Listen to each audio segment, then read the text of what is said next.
Riemann episode 2 की शुरुआत वही से होता है जहाँ पर कि हमारा एपिसोड 1 खत्म हुआ था। किस होने के बाद मिनाटो काफी ज्यादा कंफ्यूज था और बोलता है आखिरकार ये तुम क्या कर रही हो। चीनू बोलती है मतलब कि ओ सभी र्यूमर सच थे कि तुम्हारी याददाश्त पूरी तरीके से चली गई है। मिनाटो हंसकर बोलता है तो फिर चीनू सैन तुमने मुझे इसलिए किस किया ताकि तुम र्यूमर सच है या नहीं ये जान सको। चीनू शॉक्ड होकर बोलती है आखिरकार तुम्हें मेरा नाम कैसे याद है। मिनाटो बोलता है क्योंकि मैंने तुम्हें एक बार मैगजीन में देखा था। और ये सुनने के बाद चीनू थोड़ा सा उदास होती है और उसके उदास चेहरे को देखकर तो मिनाटो कुछ और ही समझता है और वो बोलता है मतलब कि मेरे याददाश्त जाने से पहले क्या हम दोनों गर्लफ्रेंड बॉयफ्रेंड थे। तो मुझे लगता है कि अब मुझे चीनू सैन के बदले सिर्फ चीनू बुलाना चाहिए है ना। और ये सब कुछ सोचते हुए तो वो काफी ज्यादा खुश हो रहा होता है। लेकिन तभी चीनू बोलती है इतना ज्यादा सपना मत देखा करो, मैंने तो तुमसे बात ही बहुत ज्यादा कम करी है और लगता है ये हमारी तीसरी बार है कि हम दोनों बात कर रहे हैं। ये सुनने के बाद तो मिनाटो और भी ज्यादा शॉक्ड हो जाता है। वही चीनू बताती है पहली बार हमने बात किया था जब हम 9th ग्रेड में पढ़ते थे। स्कूल पूल के पास तुमने तुम्हारा टॉवल गिरा दिया था और मैंने तुमको बताया था कि तुम्हारा टॉवल गिर चुका है, जिसके बाद तुमने मुझे थैंक यू बोलकर वहाँ से चले गए थे।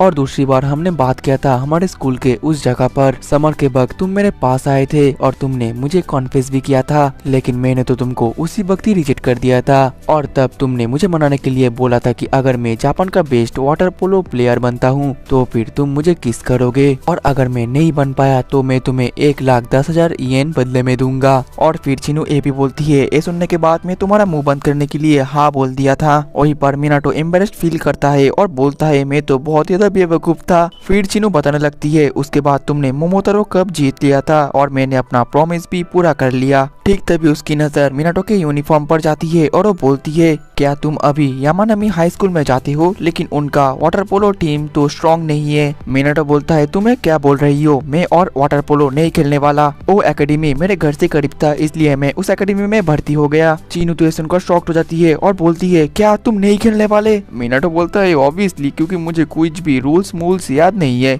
और अभी जो मेरा कंडीशन है मैं तो कुछ भी नहीं कर पाऊंगा। ये सुनने के बाद तो चीनू और भी ज्यादा उदास हो जाती है और फिर वो बोलती है ठीक है तो फिर मैं अपना बेट जीत गया। और उसकी ये बात सुनकर मिनाटो एकदम हैरान हो जाता है। दूसरी तरफ हम जोजिमाजो और एक तरह को देख पाते हैं जो कि बैठकर बोलते हैं पता नहीं आखिरकार ये मिनाटो कहाँ चला गया। लेकिन ठीक तभी उनके पास तो मिनाटो बहुत ही तेज भागते हुए आता है और वो बोलता है मैं वाटर पोलो क्लब को ज्वाइन करने के लिए तैयार हूँ। वही उसकी ये बातें सुनकर तो जोजिमाजो और एक तरह काफी ज्यादा कंफ्यूज थे। इसके बाद हमें थोड़ी देर पहले का सीन को दिखाया जाता है जहाँ पर चीनू मिनाटो को बता रही थी कि मिनाटो लगता है तुम हमारे पूरे बेट को भूल गए हो। तुमने मुझसे ये भी कहा था कि अगर मैं जापान का बेस्ट बनता हूँ तो फिर मैं तुम्हें डेट करूंगा, और जब मैंने इसको भी मना कर दिया तब तुमने कहा कि अगर मैं ये हार गया तब मैं तुम्हें 2,20,000 येन दूंगा। और फिर चीनू बताने लगती है तो पहले बेट के मुताबिक मैंने तुम्हें किस कर दिया लेकिन दूसरा बेट तुम हार गए इसलिए मुझे 2,20,000 येन दो। मिनाटो बोलता है रुको जरा मेरे पास अभी पैसे नहीं है। ये सुनकर चीनू उदास हो जाती है और बोलती है तुम तो बिल्कुल भी पहले जैसे नहीं हो, तुम बदल गए हो। और फिर वहाँ से जाने लग जाती है। तभी मिनाटो उसको रोकता है और बोलता है रुको मैं तुम्हें पैसे देने के लिए तैयार हूँ। चीनू गुस्सा होकर बोलती है तुम्हें क्या बकवास करे जा रहे हो, तुम्हें मुझे पैसे देने के बजाय फिर से वाटर पोलो खेलना शुरू करना चाहिए, आखिरकार तुम गिव अप भी क्यों कर रहे हो। मिनाटो बोलता है जापान का बेस्ट है तो मेरे लिए काफी ज्यादा मुश्किल है। चीनू बोलती है ठीक है तो फिर मेरे पैसे निकालो। प्रेजेंट में मिनाटो ये सब कुछ सोचकर काफी ज्यादा परेशान था और अपने मन में बोलता है इतना सारा पैसा तो मेरे पास नहीं है इसलिए मुझे फिर से वाटर पोलो खेलना शुरू करना ही पड़ेगा। जिसके बाद वो अपने पेरेंट्स को भी बता देता है कि वो फिर से वाटर पोलो खेलेगा। और मिनाटो के ये सब कुछ बातें सुनकर तो उसकी फैमिली काफी ज्यादा खुश थी। वहीं पर उसकी मॉम बोलती है मिनाटो तुम्हें जो मर्जी चाहे तुम वो कर सकते हो लेकिन अपने आप को ज्यादा पुश मत करना।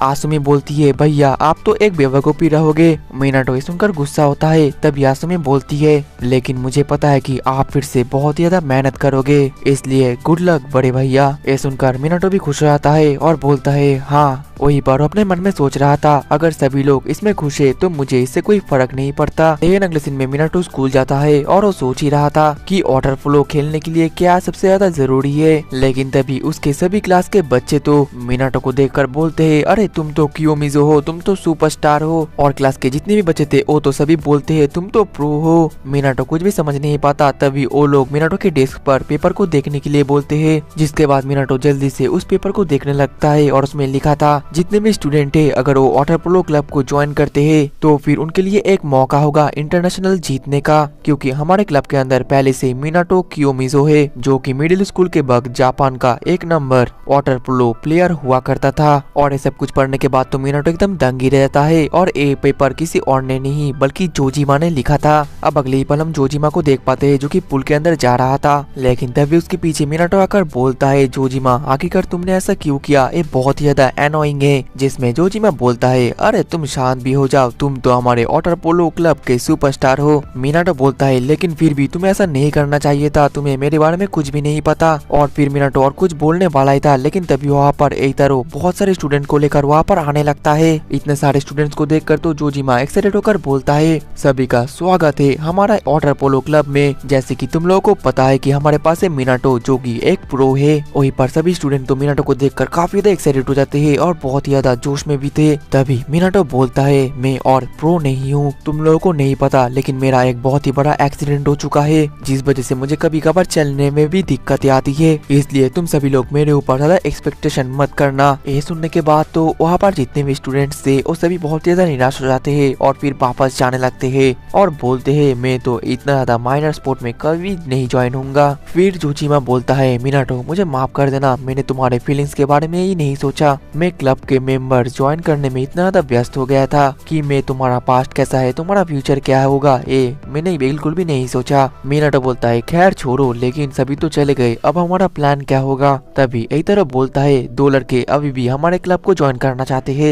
जो देखकर जोजिमा खुश हो जाता है और बोलता है अरे तुम तो काफी ज्यादा लंबे हो। वो लड़का बोलता है मेरा नाम है युताका, मैं क्लास 1 से हूँ और मेरा डैड नाइजीरियन है। जोजिमा पूछता है तो फिर आखिरकार तुम इस क्लब को ज्वाइन क्यों करना चाहते हो। युताका बोलता है क्योंकि मिनाटो ने जो भी कुछ कहा उसके बातों ने मुझे काफी ज्यादा इंस्पायर किया। मिनाटो अपने मन में कंफ्यूज होकर बोलता है आखिरकार मैंने ऐसा क्या ही बोल दिया। और वहाँ पर तो एक दूसरा लड़का भी होता है जिसे देखकर सभी उसके बारे में पूछते हैं, लेकिन वो बंदा तो काफी ज्यादा धीरे से बात करता है जिस वजह से जोजिमा बोलता है अरे थोड़ा सा जोर से भी बात करो, मुझे तो कुछ भी सुनाई नहीं दे रहा। वो बंदा बोलता है मैं क्लास C से हूँ और मेरा नाम है योशिहारो, तुम सभी से मिलकर मुझे काफी ज्यादा अच्छा लगा। जोजिमा पूछता है तो फिर आखिरकार तुम इस वाटर पोलो क्लब को ज्वाइन क्यों करना चाहते हो। योशिहारो तो घबरा जाता है और बोलता है क्या इसमें कोई प्रॉब्लम है, ठीक है मैं यहाँ से चला जाता हूँ। लेकिन एइतारो और जोजिमा तो उसको रोकते हैं और बोलते हैं कोई प्रॉब्लम नहीं, चलो ज्वाइन करते हैं। देर अगले सीन में वो सभी पूल में एंटर करते हैं और पूल को देखकर तो वो सभी बहुत ज्यादा दंग रह जाते हैं। फिर जोजिमा उन लोगों को बताने लगता है ये पूल पहले स्कूल नॉर्मल चीजों के लिए यूज करते थे, लेकिन ये धीरे धीरे पुराना होता गया और सभी इसको भूल गए। जिसके बाद कुछ स्टूडेंट ने टीचर से जाकर मांग करी और बोली कि इस पूल को वो लोग वाटर पोलो खेलने के लिए यूज करना चाहते हैं और टीचर ने भी उनको परमिशन दे दिया। लेकिन ये पूल हमेशा बाहर रहने की वजह से इसका पानी 12 महीने ही ठंडा रहता है, जिस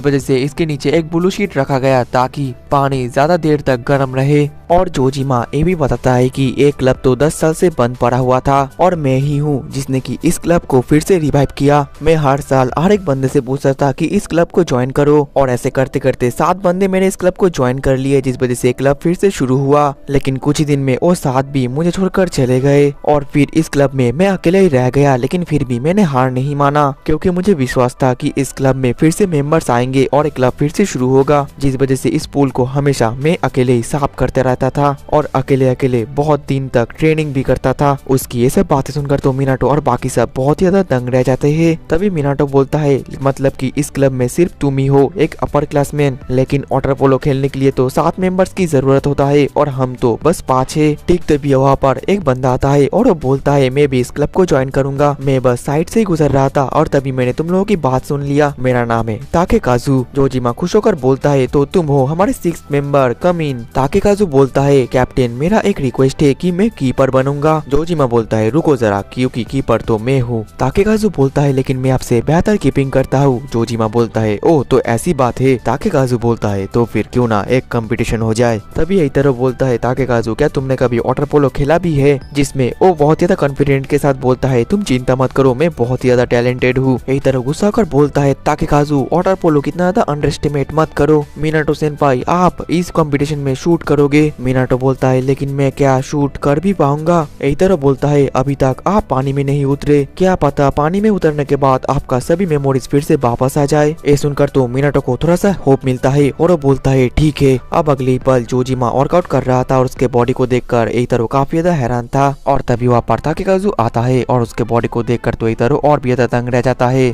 ताकेकाजु बोलता है बोला ना मेरा बॉडी अच्छा है क्योंकि मैं पहले बेसबॉल खेला करता था। और तभी वहाँ पर मिनाटो आता है और उसके बॉडी को देखकर तो एइतारो एकदम दंग रह जाता है और अपने मन में बोलता है मैंने तो कभी भी सोचा ही नहीं था कि मिनाटो सेनपाई इतना ज्यादा दुबले पतले हो जाएंगे। वहीं पर मिनाटो तो एक होप में रहता है कि पानी में उतरने के बाद उसके सभी मेमोरीज वापस आ सकते हैं, जिस वजह से वो सीधा जाकर पुल में छलांग मार देता है। और पानी के अंदर जाने के बाद तो मिनाटो को कुछ अलग सा ही फीलिंग सा होता है। अब अगले सीन में वो लोग अपने पोजीशन ले लेते हैं। मिनाटो शूट करने वाला था और ताकेकाजु कीपर रहता है। वही मिनाटो को देखकर एइतारो अपने मन में बोलता है भले ही मिनाटो सेनपाई का बॉडी पूरी तरीके से चला गया है लेकिन उसका स्किल अभी भी बहुत ही ज्यादा तगड़ा हो सकता है। फिर मिनाटो उस बॉल को शूट करता है लेकिन वो बॉल तो गोल के पास भी नहीं पहुंचता और ताकेकाजु उस बॉल को बहुत ही आसानी से कीपिंग कर लेता है। वहीं पर मिनाटो के ऐसा हालत देखने के बाद तो एइतारो एकदम बहुत ही ज्यादा निराश हो जाता है। इसके बाद गोल कीपिंग में आ जाता है जोजिमा और एइतारो सिटी बचा देता है। लेकिन इस बार जो मिनाटो था वो अपना पूरा दम लगाकर बॉल को शूट करता है और इस बार तो वो बहुत ही ज्यादा अच्छा शूट करा था। लेकिन जोजिमा ने भी काफी ज्यादा कड़ी मेहनत की है जिस वजह से वो बहुत ही ऊंचा छलांग मार के उस बॉल को पकड़ लेता है। ये देखकर तो बाकी सब बहुत ही ज्यादा हैरान हो जाते हैं, यहाँ तक कि ताकेकाजु भी तंग रह जाता है। इसके बाद गोलकीपिंग में फिर से ताकेकाजु आता है और मिनाटो फिर से शूट कर देता है लेकिन ताकेकाजु तो उस बॉल को पकड़ नहीं पाता और वो गोल हो जाता है, जिस वजह से मिनाटो बहुत ही ज्यादा खुश हो जाता है। वहीं पर ताकेकाजु बहुत ही ज्यादा निराश होता है और उसको अपने एक पास्ट के बात को याद आता है जहाँ पर बेसबॉल गेम में उसको पिच में उतरने नहीं दिया जा रहा था क्योंकि उससे भी ज्यादा अच्छे अच्छे प्लेयर्स थे, जिस वजह से ताकेकाजु ने हार मानकर बेसबॉल को छोड़ दिया। वहीं पर मिनाटो तो कुछ ज्यादा ही खुश होता है लेकिन तभी उसको कुछ होता है और वो तो पानी के अंदर अचानक से डूबने लगता है। ये देखकर तो सभी मिनाटो के लिए चिंता करने लगते हैं लेकिन तभी जो जोजिमा है वो तो बहुत ही स्पीड से मिनाटो के पास तैयार कर जाता है और उसके ये स्पीड को देखकर ताकेकाजु फिर हैरान होता है। अब अगले पल जोजिमा ने मिनाटो को बचा लिया था और फिर उसके पैर को भी देखने लगता है और हमें पता चलता है कि मिनाटो के पैर में तो क्रैम्प आया था जिस वजह से वो डूब रहा था। एइतारो अपने मन में बोल रहा था मुझे कभी भी नहीं लगा था कि मैं मिनाटो सेनपाई को इतना ज्यादा बुरा हालत में देखूंगा।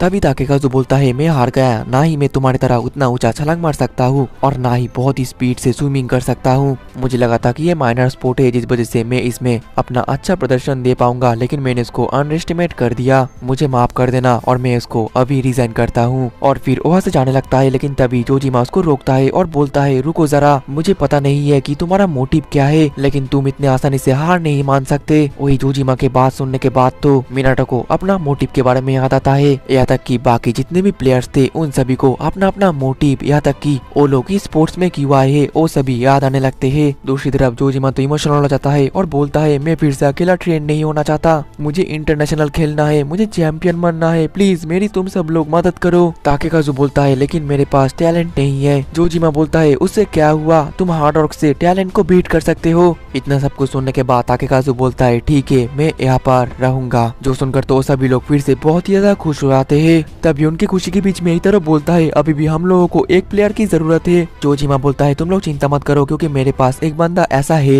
देन अगले सीन में वो लोग उसी बंदे को देख रहे थे और बोल रहे थे इसका नाम शुगो है, ये मिडिल स्कूल में 100 मीटर फ्री स्टाइलर था, ये बहुत ही तेज स्विमिंग कर सकता है, ये हमारे लिए एक बहुत ही बड़ा एडवांटेज होगा। तभी मिनाटो निराश होकर बोलता है, उसको देखकर ऐसा लगता है कि उसने ट्रैक क्लब को ज्वाइन कर लिया है। और दोस्तों इसी के साथ ही हमारा एपिसोड 2 भी खत्म हो जाता है। ज्यादा से ज्यादा लाइक और ज्यादा से ज्यादा कमेंट के बाद ही आप लोगों को नेक्स्ट एपिसोड जल्दी देखने को मिलेगा। मिलते हैं नेक्स्ट एपिसोड में, तब तक के लिए टाटा बाय बाय सायोनारा।